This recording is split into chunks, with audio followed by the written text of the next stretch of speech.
Hi everybody, and it seems like I forgot to mention in the last couple of videos that I've got some new subscribers, so hello to you guys, and thanks to Nick, Wizard of Course, for showing me to you, and I hope this is the start of a wonderful relationship. And before we get into this video, I'd just like to say if you guys really enjoy what I do, I'm doing all the shilling at the beginning, people, believe it or not. Click on the bell so you get all the notifications in your sub box.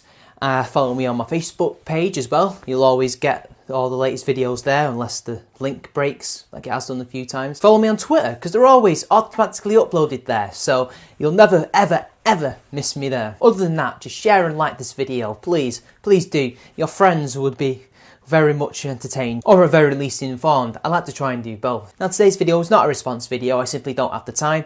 I've got to go on stream in a couple of minutes, so it's very important that I get this video done as quickly as possible. So I'm going to talk about something, again linked to the last response video, about the punching of Nazis and all that. So let's get into it. Now those on the hard left and the social justice warriors and the feminists amongst us constantly kept telling us that it was okay to punch a Nazi in the face because what these people believe is very abhorrent, it's very horrible, it's extremist. And never mind the fact that what they believe in is also very extremist and can also be just as violent, if not more so, depending on what statistics you use. But we'll let that slide for now because I'm not going to go and point you two at them, that's not the issue here. Now I am what they call a free speech warrior. Now what is a free speech warrior? Well, it's not only their attempt at creating the pejorative social justice warrior in their own way, and failing at it hard, but they see us as these people who believe in free speech and all that, but we don't actually. We only care about having our voices heard and nobody else's,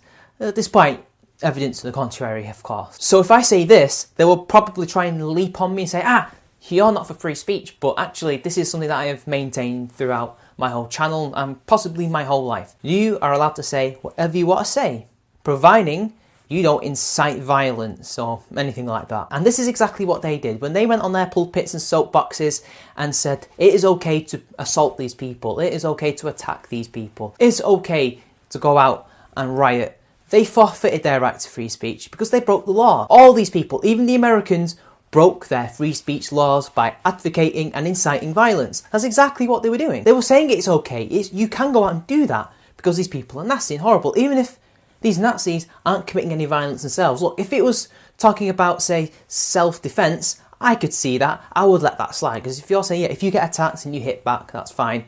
Whatever. No issue with that. But they were specifically saying that it's okay to attack them. You should attack them. Because that's how we deal with these people. Because in World War II, we had a whole war. So therefore, that is the way we deal with Nazis. Even though this isn't the mid-20th century, we live in a different climate with different enemies, with different way of going about things. There's no need to go around attacking people who hold those beliefs now because they're such a small fraction of the world's population.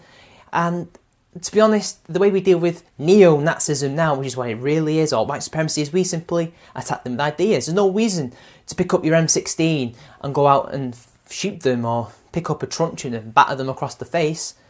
We don't live in those times anymore. These people were breaking the law, and I don't remember anybody ever pointing this out during that whole thing. These people were breaking the law. And I can't believe for one second that they weren't aware that they were actually doing that. They were inciting violence. They were telling their followers, they were telling other people who may listen to them, who aren't strictly followers, to go out there and attack people. Yet they have the gall to say that we tell other people to go and harass them, even though they've never been able to prove it, even though we have disclaimer after disclaimer, even though we don't actually ever say that. We don't say that at all. Go out and harass these people. We just leave a link and people click on it and go forth and spout whatever bullshit they want to. And it's always a minority anyway. Oh no, we're the harassers. We're the violent ones, even though it's all on the internet. It's just words on the internet. They're different. They are not inciters of harassment, of violence. Because remember people, there's no such thing as bad tactics, only bad people. So when a social justice warrior, when a hard left person says, yeah, go and punch this particular group of people we don't like, bear in mind that this particular group of people might not necessarily be the group of people that they actually want to punch. They've just been labelled that way. It's okay because there's only bad people. And bad people deserve to be punched, right? I don't believe for one second that they didn't know they were breaking the law. If they didn't know they were breaking the law, then they're idiots, because don't they always go on about that kind of thing to us? Like, oh, you can't do that because that's not free speech, inciting hatred and violence. Well, you did that. It doesn't matter what those people believe or who you're trying to label as that, even though they're not. You still broke the law. You are still telling people to go out there and attack people, physically, not verbally, which is a whole different ball game entirely. And the thing is, we've got loads of evidence. We have live stream after live stream, video after video of these people breaking the First Amendment, breaking the free speech laws of their respective countries if they're not American. You guys are fucked if a government were to see that. If a policeman or a policewoman, you've got to be, politically correct here, at least sometimes, was to see that and go, yeah, they're breaking this particular law. I think we better give them a little visit. We've got all the evidence. It's been archived. So again, if you guys were unaware that you were doing this, you better watch out, I'm just saying. But if you are aware of it, then you are some of the most evil, despicable people I've ever met. You are exactly what you label me as, an harasser, a violent person. Anyway, people, that was just a little observation that nobody seemed to point out during that whole debacle. So until next time, I've done all the shilling. I'll see you later.